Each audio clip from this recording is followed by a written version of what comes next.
What would you do if killing one man meant traumatizing 200 innocent people who had no idea what was happening around them? Not a hypothetical, not a thought experiment. A real decision made by real people in a room somewhere on a morning when 200 commuters boarded a train and had no idea they were about to become part of an intelligence operation they would never be told about. This is that story. There is a city that runs on secrets. Tehran moves like any other metropolis of 9 million people. Traffic, bread, bureaucracy, children late for school. But underneath the ordinary friction of daily life, there is a parallel city. A city of watchers and the watched, of men who have titles that mean nothing and roles that mean everything, of institutional violence dressed in civilian clothes, moving through the same metro stations and morning crowds as everyone else. Hossein Daveri moved through that second city for over 2 decades without ever appearing in a Western newspaper. That was not an accident. It was the job. Daveri was not the kind of IRGC officer who appeared at press conferences or stood in uniform behind a commander reading a statement.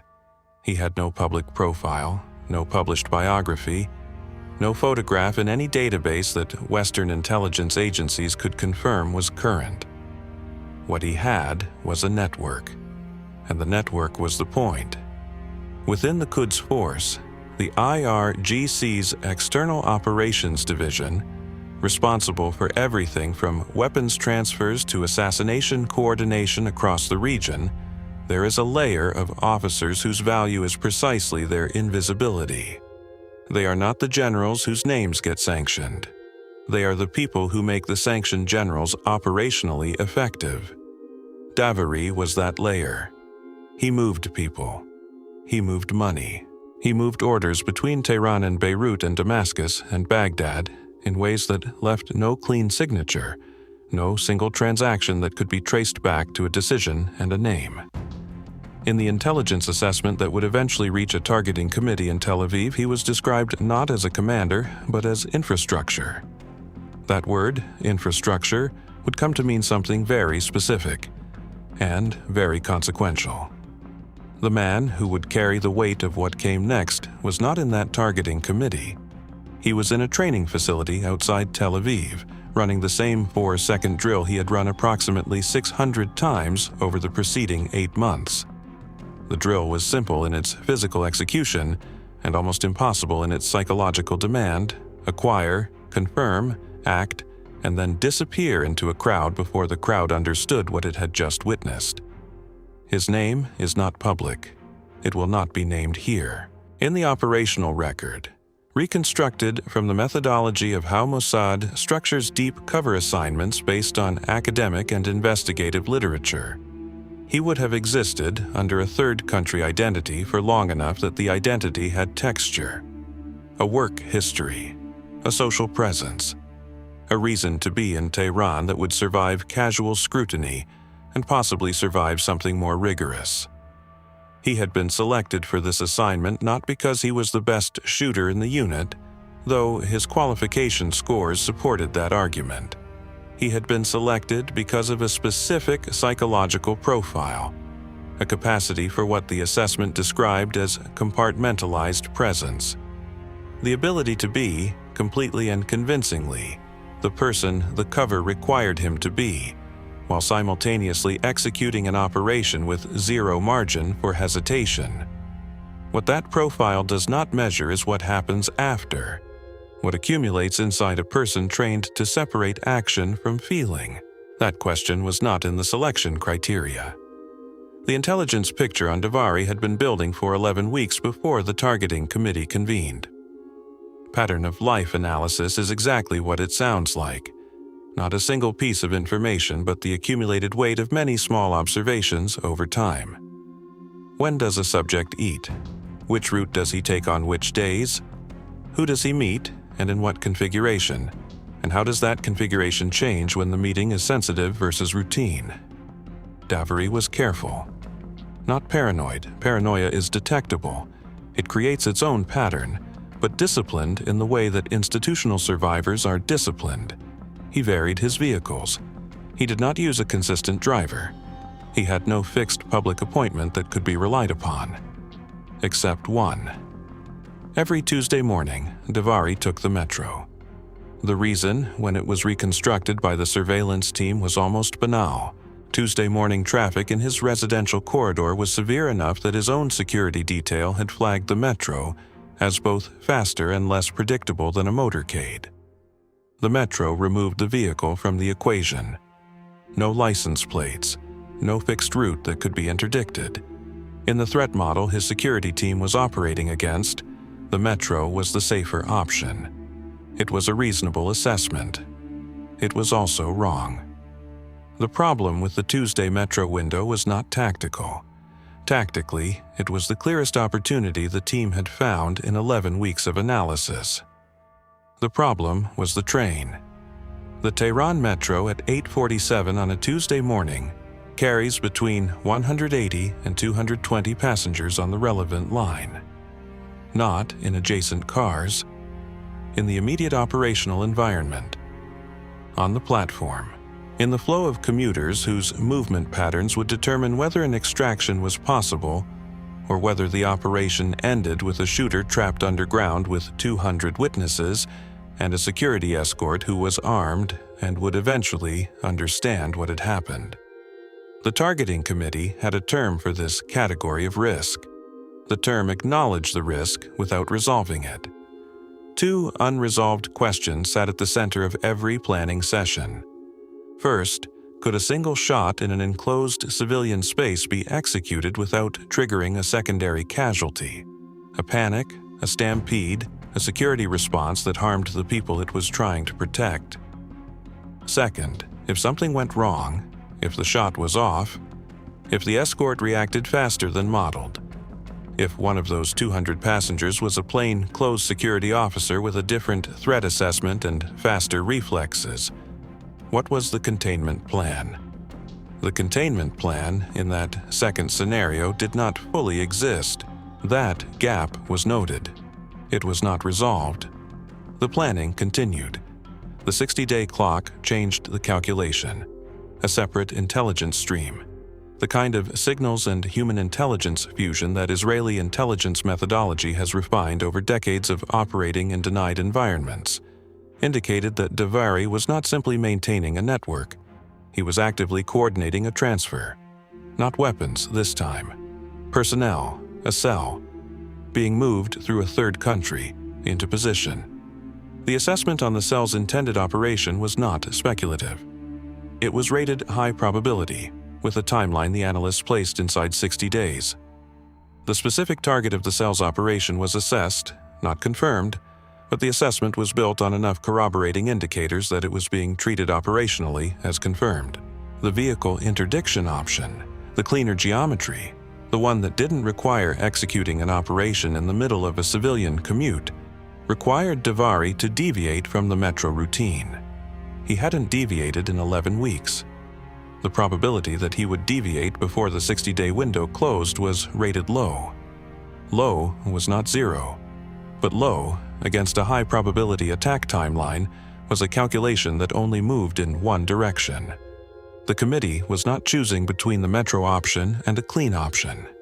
It was choosing between the metro option and waiting, the intelligence made clear, was not neutral. Doing nothing was also a decision. Doing nothing also had consequences. They just belonged to someone else's morning. The shooter arrived in Tehran on a Wednesday. He had 11 days before the first Tuesday window. 11 days to become, completely and without visible effort, the person his cover required him to be. To ride the metro. To learn the platform geometry, not from a diagram, but from his own feet, his own eyes. The specific way the crowd moved when a train arrived, and the specific way it moved when something unexpected happened. He rode the line 4 times before the Tuesday. On the third ride, he was standing in the exact position the operational geometry required when a different man fell. Not shot, not harmed, just a man who lost his footing in the crowd, and the platform reacted exactly as a crowd reacts. Movement away from the incident. bodies flowing outward. A brief negative space where the event was, filling quickly with concerned faces, and then, once it was clear the man was fine, filling again with ordinary commuter indifference. He watched it. He noted it. He filed it in the part of himself that the training had built for exactly this kind of observation. What he felt, watching a man fall and be caught by strangers, is not recorded anywhere. What happens to a person who watches that scene and simultaneously understands it as a rehearsal, that question had no answer in the operational record. It was the first cost, and it hadn't even started yet. On the Monday night before the first window, the shooter received a final confirmation. Davarie had purchased a Metro card. Tuesday, same line. Somewhere in Tel Aviv, in a room that will never be named in any public document, someone looked at that confirmation and made a decision. The question is not whether they hesitated. The question is what hesitation was worth when the clock was running and the alternative had a body count of its own. Tuesday arrived the way consequential days always do, without announcement, indistinguishable from any other morning until it wasn't. The shooter was on the platform at 8:31, 16 minutes early, not because the operational timing required it, but because the operational discipline required it. Early means you see the platform before the platform sees you. Early means you know which variables have changed overnight and which have held. One had changed. There was a maintenance crew near the northern end of the platform. 3 men, orange vests, a cart of equipment. They hadn't been there on any of the 4 reconnaissance rides. They were not in any of the pre-operation environmental assessments. They were simply there, the way things in dense urban environments are simply there, unscheduled, unremarkable, and in this specific context, a problem with no immediate solution. The maintenance crew sat between the shooter's confirmed exit vector and the connecting tunnel that led to the adjacent platform, and the crowd absorption point the entire extraction geometry depended on. He noted it. He did not transmit it. The transmission window had closed at 8:15, per operational protocol, to prevent any signal traffic in the immediate pre-execution period that could be flagged by Iranian counterintelligence monitoring of the Metro's communication infrastructure. He was, from 8:31 onward, alone with what he knew. This is the part of targeted operations that doctrine doesn't fully account for. The planning phase assumes a static environment that the operation moves through. The real environment is not static, it breathes. It has maintenance crews and sick children, and a woman who decided this morning to take the Metro instead of her usual bus because she was running late and the Metro was faster. Every pre-operation model is a photograph of a moment that no longer exists by the time the operation begins. What the shooter carried onto that platform was not the plan. It was the plan's skeleton, and he was the tissue that had to make it functional in real time. The maintenance crew was 3 men doing their jobs. They had no idea what they were adjacent to. Their presence was not hostile, it was not strategic. It was the city being a city, indifferent to the geometry someone had spent 11 weeks constructing around it. The shooter did the calculation that the training had built him to do. Exit Vector 2, the secondary route, longer by 40 seconds, through the southbound stairwell and out through the adjacent street-level entrance was clear. He had walked it twice. It was viable. 40 seconds longer. 40 seconds is a long time when a security escort is processing what has just happened to the man he was paid to protect. He shifted position. 12 feet south of the original geometry. The sightline recalculated in his head against what he knew of the platform and the train's stopping point and the specific car Davarie used based on the surveillance pattern. It held, adjusted, but it held. The plan had changed. The operation continued. What no one on that platform knew, what the shooter did not know, what the targeting committee had not been told because the intelligence stream that carried it was compartmentalized from the operational planning channel, was that the Tuesday morning Metro routine had not been Davarie's idea. It had been his security detail's recommendation. specifically the recommendation of a senior escort whose name appears in Iranian security documents published after the fact as Sergeant Kaveh Moradi. Moradi had been with Davari for 4 years. He knew his patterns, his preferences, his threat posture. He had recommended the metro specifically because he had assessed that a vehicle interdiction was the most likely attack vector against a Quds force officer of Davari's profile. He was not wrong. That assessment was correct. What Moradi had not assessed, could not have assessed without knowing what was in the Israeli intelligence file, was that the metro recommendation would itself become the vulnerability, that the safety logic would invert, that the thing he had done to protect Davari had created the window that was now, at 8:43 on a Tuesday morning, open. Moradi was standing 2 meters from Davari on that platform. He was doing his job correctly.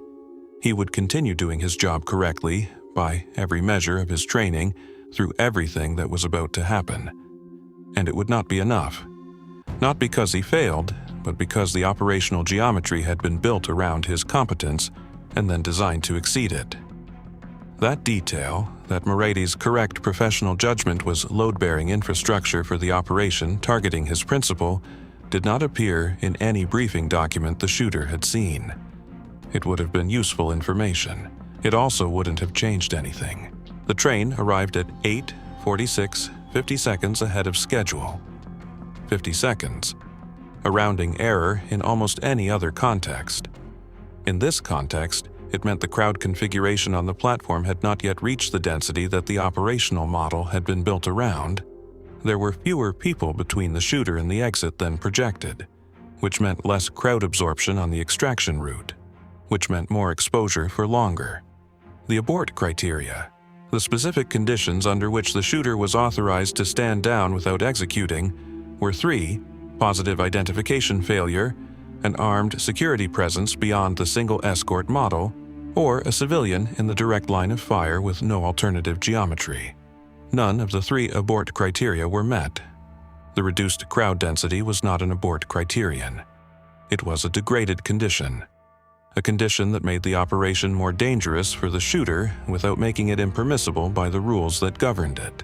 He had 30 seconds to make a decision that the rules did not make for him. There was an abort discussion. Not on the platform, that channel was closed. It had happened 6 days earlier in a planning review that the operational record, reconstructed from the methodology of how Mossad structures pre-execution reviews, suggests was more fractured than the final authorization implied. One member of the planning cell, his role is not confirmed, but reconstructed as a senior risk analyst based on the type of objections raised, had pushed back on the metro environment not on tactical grounds, but on a different kind of ground. The argument was not that the operation would fail. The argument was about what success would look like. A targeted killing in a military compound, or a vehicle, or a remote location, that operation, if successful, produces a dead combatant and a controlled evidence environment. The narrative is containable. The civilian exposure is minimal or zero. A targeted killing on a crowded metro platform produces a dead combatant and 200 traumatized witnesses who will spend the rest of their lives carrying a mourning they cannot explain and were never part of. It produces a security escort who did nothing wrong and will be held accountable for everything. It produces a woman, and there is always a woman, always a bystander, always someone whose proximity to violence was entirely accidental, who will catch a dying stranger and carry his weight in her arms for the rest of her life. The argument was not that those costs outweighed the operational objective. The argument was that those costs were real and that the authorization process was not fully accounting for them. The objection was heard, it was documented. The authorization proceeded. That moment, the objection, the documentation, the continuation, is the specific architecture of how institutions move through moral complexity without resolving it. The concern is noted. The operation continues. The notation becomes evidence, later, that the concern was taken seriously. Whether taking something seriously and proceeding anyway is the same as dismissing it is a question the notation cannot answer. Here is what the operations planners believed they were preventing. The cell Davari was coordinating, assessed at high probability, 60-day timeline, personnel being moved into position through a third country, was, in the intelligence model, a contained threat with a named coordinator. Remove the coordinator, degrade the cell, reduce the probability of the attack. That model assumed Davari was the operational center of gravity, that without him, the coordination collapsed or at minimum stalled long enough for the threat to be managed through other means. The model was partially correct. What it did not account for, and this is the reframe that changes the shape of everything that came before, is that Davari had, 2 weeks before that Tuesday morning, already transferred the coordination package. Not completely, not cleanly, but the primary operational file, the cell's positioning, the timeline, the target assessment, had been moved to a secondary coordinator as a contingency measure. Not because Davari anticipated being killed, because institutional compartmentalization in the Quds force had evolved after years of Israeli-targeted killing operations to assume that any single point of coordination was a liability. Davari had followed protocol. The protocol existed because enough of his predecessors had been killed that the organization had adapted. The intelligence stream that would have revealed the transfer was compartmentalized from the operational planning channel. The targeting committee authorized the operation based on a model that was accurate about Davari's role up until approximately 14 days before the execution. The cell was not degraded by his death in the way the model projected. What Davari's death produced was disruption, real, measurable, significant disruption to the coordination timeline. The attack did not happen on the projected schedule. Whether it happened later, in a different form, through the secondary coordinator, the assessment teams could not confirm. The 60-day clock that had driven the decision to use the metro window, the clock that had made waiting feel like its own form of violence, had been running against an operation that was already partly beyond the reach of what removing Davari could stop. 200 people on a Tuesday morning train. 1 dead general. An operation that succeeded by every metric the authorization was built around. And somewhere, a secondary coordinator who received a transfer package 2 weeks earlier, sitting with a timeline and a target assessment in a city that had just told him something important. Not that he was safe, that he was next. Whether the operation made the threat smaller or simply moved it, that question was not answerable on the morning it was asked. It may still not be. The train doors opened at 8:46 and 11 seconds. The shooter knew the number because he had counted. Not obsessively, counting was part of the operational architecture, a way of keeping the cognitive foreground occupied with something measurable, while the rest of the mind ran the geometry it had been trained to run. Platform density, escort position, target location within the car, the maintenance crew still present, still irrelevant, still a variable he had already accounted for and filed. Davari stepped onto the platform at 8:46 and 43 seconds. And then the first thing went wrong. The surveillance pattern had placed Davari in the third car from the front on every observed Tuesday commute. 4 data points, 4 confirmations, enough consistency to build a positional assumption around. The shooter was positioned for the third car. The sightline was calibrated for the third car. Davari stepped off the second car. Not the third, the second. It was not a security variation. The post-incident reconstruction would eventually suggest that the second car had been less crowded that morning. A small thing.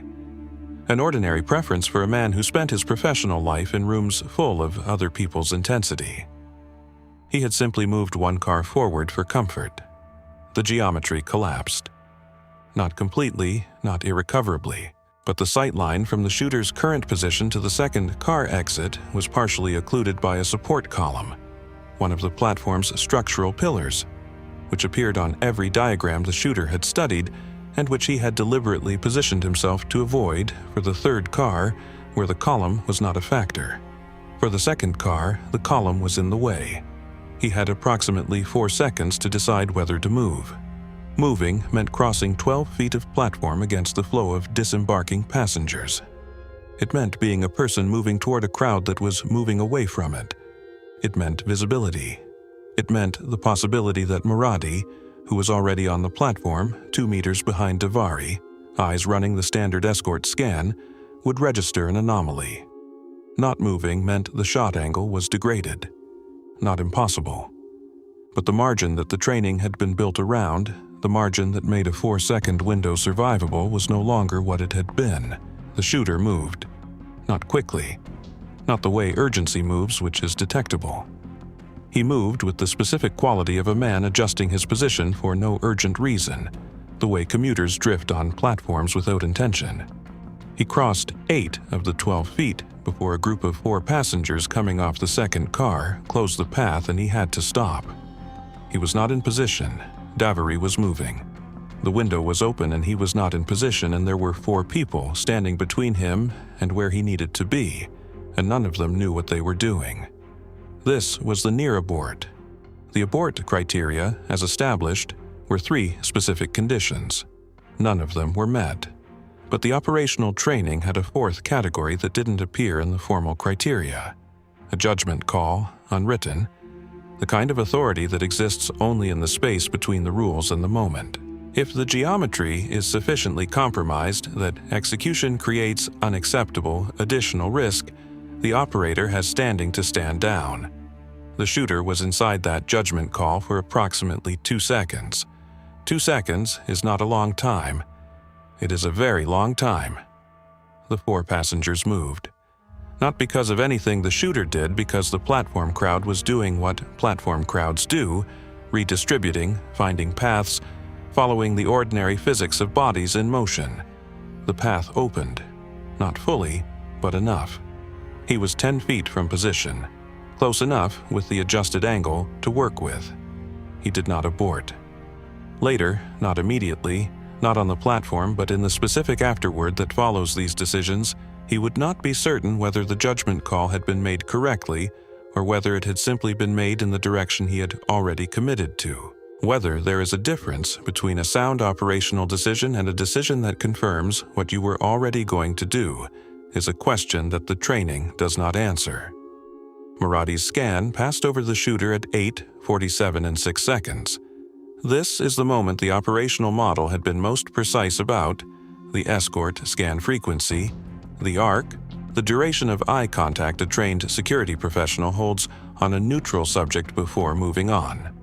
The model said 1.2 seconds of passive attention, insufficient to register a threat from a stationary or near-stationary subject in civilian clothes with no visible weapon profile.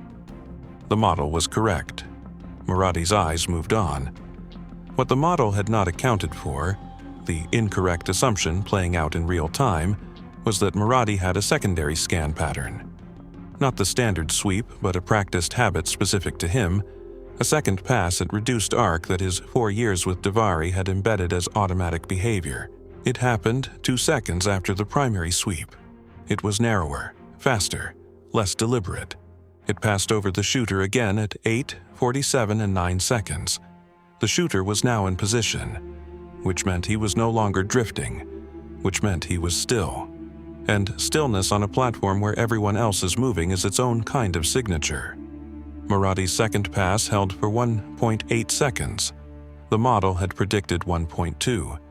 The extra 0.6 seconds did not trigger anything. Mossad moved on, but the shooter felt it, not fear. The training had done something to the relationship between perception and fear that he couldn't fully describe, but a specific quality of attention. The sense of having been seen without being identified, of existing briefly in someone else's operational awareness without resolution. It passed. The window was still open. The false release came at 8, 47, and 14 seconds. Davari stopped. Not because of anything on the platform. He stopped because his phone, reconstructed from the behavioral pattern of how Quds force officers handled secure communications, had received a message. He looked at it. His body language shifted slightly, from the forward momentum of a man moving through a space to the micro-stillness of a man reading something that required attention. He was stationary. He was facing a direction that improved the shot angle. He was briefly, accidentally, presenting the clearest possible execution geometry the morning had offered. The shooter's training interpreted this as the window. He began the acquisition sequence. And then Davari moved again, not away, not evasively, but a quarter turn, still reading the phone. The natural rotation of a person repositioning for better screen visibility in ambient light. The angle closed. The acquisition sequence stopped. It was not an abort. The window was not gone, but the moment that it felt, for 1.1 seconds, like the operation resolving itself cleanly, like the geometry and the target and the timing aligning into something that removed the weight of the decision, had passed. What remained was not the clean version. What remained was the actual version, which was harder. Davari pocketed the phone at 8:47 and 31 seconds. He resumed walking. Moradi fell in behind him, 2 meters, the practiced distance that was close enough to respond and far enough to observe. The platform was thinning. The initial disembarkation crowd was dispersing up the stairwells, and what remained was the residual density, the slower movers, the older passengers, the people navigating the space without urgency. The maintenance crew had not moved. The secondary exit route, the 40 seconds longer path through the southbound stairwell, was still clear. The shooter was in an adjusted position, working with a degraded but functional angle, carrying the weight of a false start, a near abort, an escort's second scan that had held too long, and a false release that had almost resolved everything and had resolved nothing. This was what the operation looked like from the inside at 8:47 and 35 seconds. Not clean, not certain, loaded with the accumulated friction of everything that had not gone as modeled, and still running. The next 4 seconds would not be in any report. No document would describe them at the level of what they actually were, which was one person in a thinning crowd, executing a decision that had been authorized by an institution but could only be carried by a human being. The institution was not on the platform, the human being was, and the window, compressed, adjusted, friction marked, nothing like the diagram, was still open. The shot was at 8:47 and 39 seconds. The sound was what witnesses would later struggle to describe, not the gunshot of any film or television reference they carried, but something duller, more mechanical, closer to the sound of a plastic casing snapping under pressure. The kind of sound a crowded platform absorbs without registering as threat. Davari fell in the way that bodies fall when the nervous system stops receiving instruction. Not dramatically, not the way violence looks in the imagination. He simply ceased to be upright, and the transition from standing to floor happened in the specific, incomplete way of a man who did not choose to sit down. The woman closest to him, she had been waiting for the next train, standing at the platform edge, carrying a bag with both hands, did not understand what she was seeing. Nobody on that platform understood what they were seeing. Understanding requires a framework, and the framework that would make sense of what had just happened was not available to anyone present except the shooter and, within seconds, Moradi. Moradi moved toward Davari. This was correct. This was training. This was also exactly what the operational geometry had predicted and depended on. An escort whose first response was to close on the principal, not to scan the crowd for a shooter who was already rotating away. By the time Moradi's threat assessment reoriented from Davari to the platform, the shooter was 8 feet into the southbound stairwell crowd. Not gone, not safe, but moving in the right direction, at the right pace, inside the ordinary flow of people who were beginning to understand that something had happened behind them without knowing what. The consequences did not wait for the operation to finish. They began on the platform, in the specific second when a child, approximately 7 years old, traveling with an adult who had stopped moving because the adult had seen Davari fall, made a sound. Not a scream. A child's sharp intake of breath at something that didn't make sense. That sound moved through the platform the way sounds move through crowds. Not as information, but as signal. As a prompt for the people nearest to it to look, and for the people who looked to recalibrate what they were seeing, and for the recalibration to spread outward in a wave that had nothing to do with the operation, and everything to do with the ordinary human response to visible collapse in a shared space. The crowd did not panic. It compressed and stilled, which is in some ways more difficult to move through than panic. Compressed stillness means people who are not moving, facing inward, occupying the space between the shooter and the exit with their own frozen attention. The 40 seconds longer secondary exit route became 60 seconds, then 70. The extraction had been modeled on crowd dispersal. What the platform produced instead was crowd compression, the incorrect assumption from the planning phase that a civilian environment would move away from an incident, creating negative space, had inverted. The crowd moved toward it. The shooter was not trapped, but he was slower than the model, and slower in that stairwell, with Mossad somewhere behind him now. Understanding that his principal had not collapsed from a medical event was a cost the operation was paying in real time. Mossad did not fire. This was the decision that the operational geometry had been built to produce, and it produced it correctly. A security professional who could not discharge a weapon in a compressed civilian crowd without certainty of who he was firing at and why. His training held. The civilian saturation held. The thing that had made the operation dangerous had also made the extraction survivable. Mossad held his weapon and did the only thing his training permitted him to do, which was call it in and begin clearing the platform. That call, the moment Mossad's voice went into the IRGC security network, began a clock that the operations planners had modeled at 11 minutes before the metro system's security infrastructure could produce a coordinated response at street level.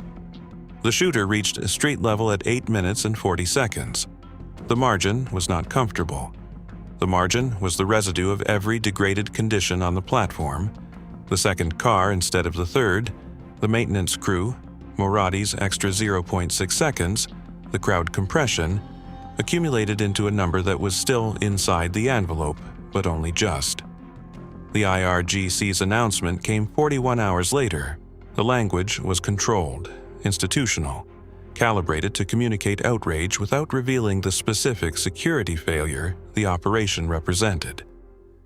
What the announcement did not say, what it could not say without confirming the depth of the intelligence penetration the operation implied, was that the Metro recommendation had come from inside Devari's own security detail, that the vulnerability had been created by the people whose job was to prevent it, that Mossad, who was detained within hours and would spend a significant portion of the following year inside an internal affairs process he had not earned, had been following correct protocol throughout.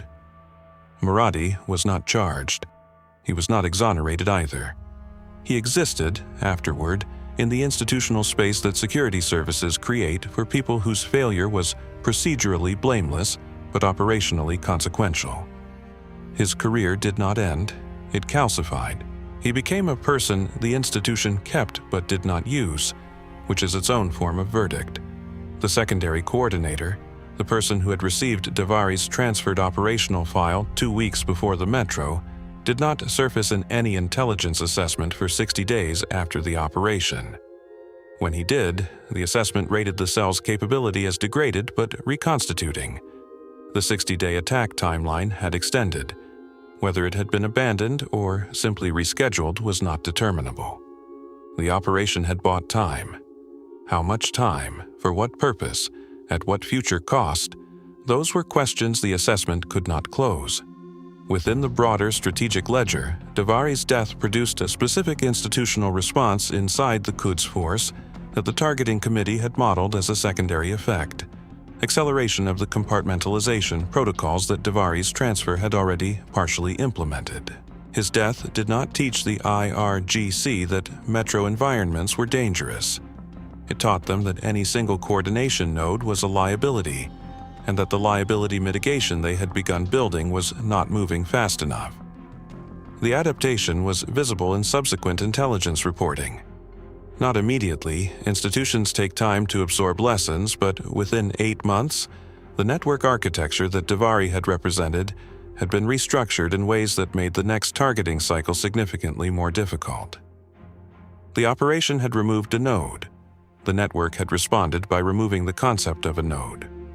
Whether that outcome was foreseeable, whether the targeting committee had modeled the adaptive response and judged it an acceptable second-order cost, is not knowable from the available record. What is knowable is that the operation's success created the conditions for its own obsolescence. The shooter left Tehran on a Thursday morning flight. Third country passport. No incident. What he carried out of Tehran was not in any debrief document. Debrief documents capture operational details, timing, execution, extraction, contact with adversarial forces. They do not capture the specific quality of a Tuesday morning on a platform in a foreign city. The sound a child makes when it sees something it doesn't understand. The way a crowd compresses around a falling man.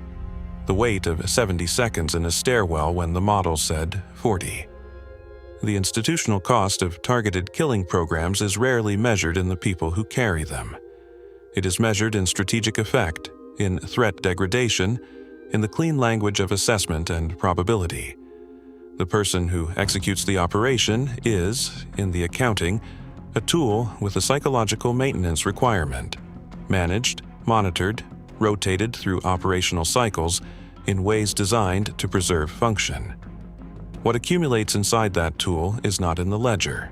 The planning cell analyst who had raised the objection, the one whose concern was documented and then set aside, did not leave the service, did not resign. Continued, as institutions require people to continue inside the work. What the objection had cost him, or given him, or changed in the way he carried the work forward, that is not recorded. The institution noted the concern. The institution proceeded. The institution measured the outcome against the objective and found the outcome acceptable. The concern remains in the record, unresolved. Adjacent to a decision, it did not stop. 200 people rode a train to work on a Tuesday morning and came home to their families that evening. They were not harmed. The operational record counts this as a success condition. Civilian casualties, 0. What they carried home is not in the operational record. It never is. If the weight of what these operations actually cost, not in strategy, but in people, is something you think deserves more scrutiny, the next video goes further. The decisions get harder, the margins get thinner, and the institution keeps moving.